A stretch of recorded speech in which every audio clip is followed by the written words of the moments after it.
થોડાનાથ બધાને અને અત્યારે જો અમારે તુરિયાનું શાક બનાવવું છે, રોટલા બનાવવા છે અને અત્યારે ચોમાસું છે એટલે તુરિયા તો બધે બહુ આવતા જ હોય તો તુરિયાનું શાક બધાને અમથું ભાવે તે તો જો તુરિયાનું શાક બનાવશું અને હમણાં રોટલા બનાવશું. વાડીએ ગયા હતા ત્યાં આગળ આવ્યા છીએ વાડીએથી.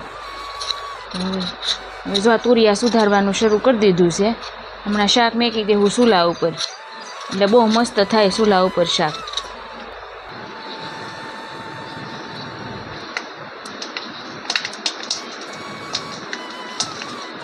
તો આપણે તેલ મૂકી દીધું છે અને તુરિયાનું શાક વઘારવાનું છે એટલે જો આ ચૂલે શાક મેકી દીધું તપેલી તો તેલ આવી જાય એટલે આપણે આગળ રાઈ ને જીરું નાખીને વઘાર કરી નાખશું.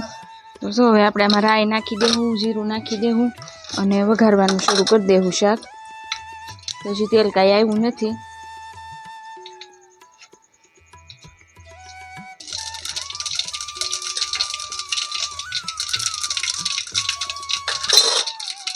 વઘાણીને હળદર ને હવે જો આ તુરિયા નાખી દઈએ છે અહીં.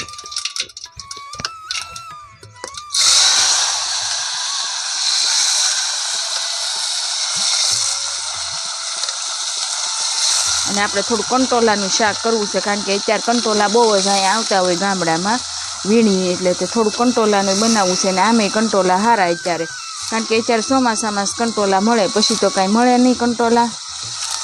તો શાક કરીને ખાધા કરીએ હમણાં જડે ત્યાં સુધી.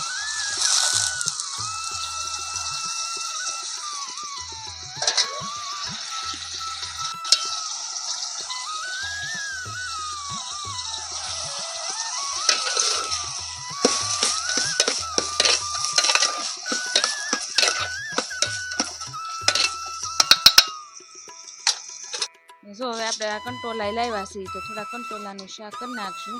તો જો આ કંટોલા સુધારવાનું શરૂ કરી દીધું છે. કંટોલાનું શાક તો બહુ મસ્ત મીઠું થાય. કંટોલાનું શાક બનાવવું છે. હવે આપણે તુરિયાનું શાક તો બનાવી નાખ્યું છે, એ ચૂલે મૂકી દીધું છે અને આને હવે ગેસે મૂકી દઈએ એટલે અહીંયા સડતું થઈ જાય. તો જો કંટોલાનું શાક વઘારવાનું શરૂ કરી દીધું છે.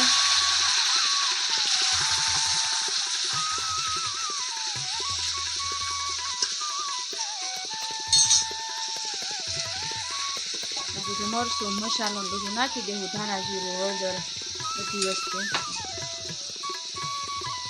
મીઠું ને એવું.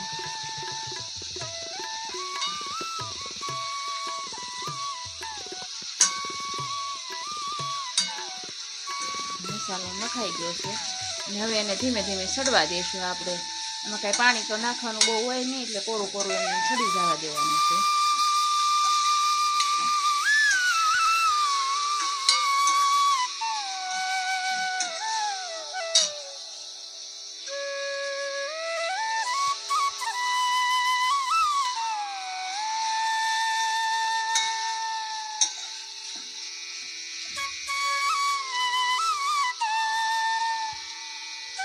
રોટલો સડી ગયો છે, જો બનાવીએ નાખ્યો છે અને બીજો રોટલો જો તાવડીમાં નાખ્યો છે અને આગળ 3-4 રોટલા બનાવવા છે. પછી જો અમારે ખાવાય બેસી જવું છે આગળ.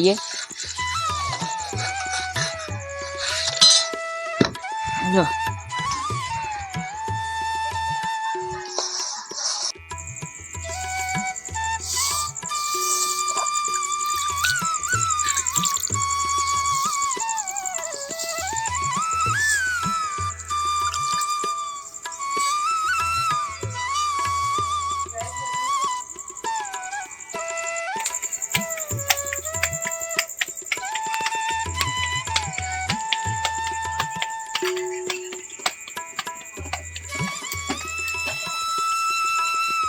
આપણા તુરિયાનું શાક સડીને એકદમ મસ્ત થઈ ગયું છે અને કંટોલાનું શાક આપણું સડી ગયું છે. એ શાક સડી ગયા છે. તો હાલો બધા હવે જમવા. મળીએ હવે આપણે નવા બ્લોગમાં અને ચેનલ ઉપર નવા હો તો સબસ્ક્રાઈબ કરજો.